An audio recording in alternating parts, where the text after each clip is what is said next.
조그만 아이의 머리를 강타한 심각한 폭행의 흔적. 아이 엄마는 큰 충격에 빠졌습니다. 완전히 피가 정말 거꾸로 솟는 것 같았어. 황당한 게 아니라 얘 머리만 보면 너무 가슴 아프죠. 엄마 안 울 거야 이제. 울면 안 돼. 사건이 발생한 지 넉 달이 지났지만 아직 아이와 엄마에겐 지워지지 않는 생생한 고통으로 남아 있습니다. 오늘 단수가 된다 그래가지고. 40이 넘은 나이에 낳아 더 귀했던 딸 서연이. 귀부터 이마까지 끔찍한 흉터는 그날의 심각한 폭행을 말해주고 있었는데요. 걸음을 잘 못 걷는 거랑 오른쪽 눈에 시력을 잃었는지 안 잃었는지. 폭행 당시 돌보미가 시간을 지체하는 바람에 상황은 더욱더 악화됐다고 합니다. 목욕시키는데 아기가 물이 들어가서 기절했다. 심장은 뛰는데 숨을 안 쉰다고 이런 식으로 얘기하고. 생존율 20%에 불과한 심각한 상태.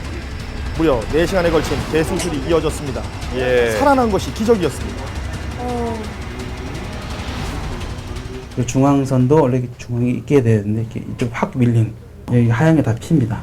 중증 뇌손상, 굉장히 생명이 유독하고 교통사고가 차로 전복돼서 왔다든가 뭐 몇 층 높이에 떨어졌다든가 그 정도 충격이 있을 때도 이런 게 잘 생깁니다. 누군가 머리에 가한 큰 충격이 느껴지는 대목입니다. 주먹으로 때리셨어요? 주먹질도 안 했어요. 손바닥으로 세게 제가 그랬을 거예요. 손바닥으로 세게 치는데 멍이 그렇게 나 손바닥 자국이 나야죠. 주먹으로 쥐고 때렸나 봐요, 그러면. 정확히 얘기를 해달라는 얘기예요. 주먹으로 때리셨어요? 주먹을 쥐고 때리다가 주먹을 쥐고 한두 대 때렸는 그 손바닥을 때렸나 아마 그럴 거예요.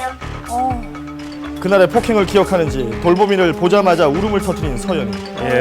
하지만 이런 상황에서도 돌보미는 결코 아이를 때린 적이 없다며 혐의를 전면 부인했습니다.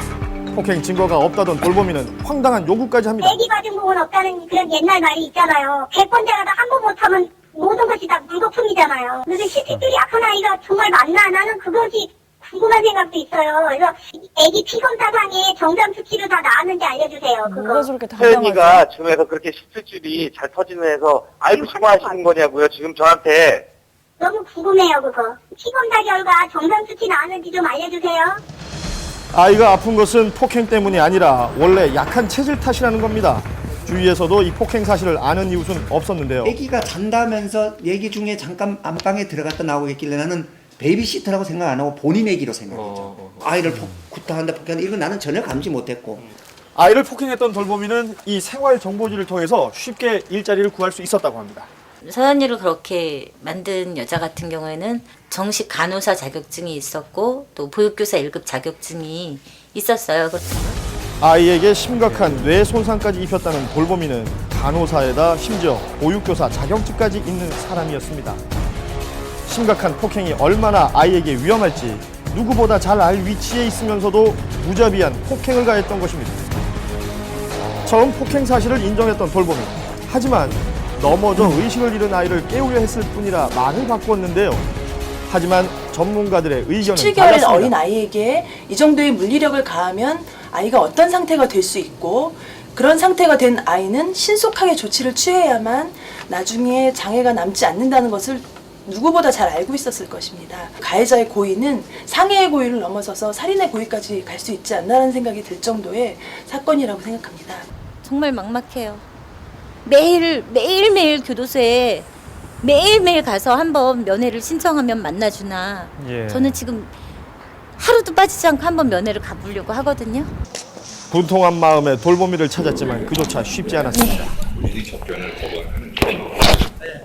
근데 저는 딱 한 번만 법정에서는 물어볼 수가 없잖아요. 도대체 무슨 마음으로 우리 애를 때렸는지 그거를 딱 한 번만 물어보고 싶어서. 돌보미는 끝내 대화를 거부했습니다. 더욱 가슴이 아픈 것은 이번 폭행으로 인해 아이가 계속 상처를 안고 살아가야 한다는 것입니다. 아이는 앞으로 계속해서 치료를 받아야 한다고 합니다. 충격을 받은 네. 뇌 네. 옆쪽으로 해서 검은 것들이 네. 좀 보이고 있습니다. 그때 받은 뇌 손상이 지금 CT에서 계속 보이는 거예요. 아이를 위해 맞벌이를 선택했던 엄마는 그 억장이 무너집니다. 어느 부모나 다 그렇겠지만 정말 최고로 잘해주고 싶어서 제가 일을 시작한 게 화근이.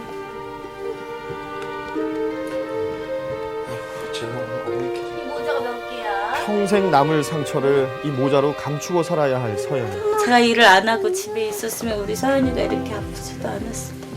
엄마 안 울 거야 이제. 울면 안 돼.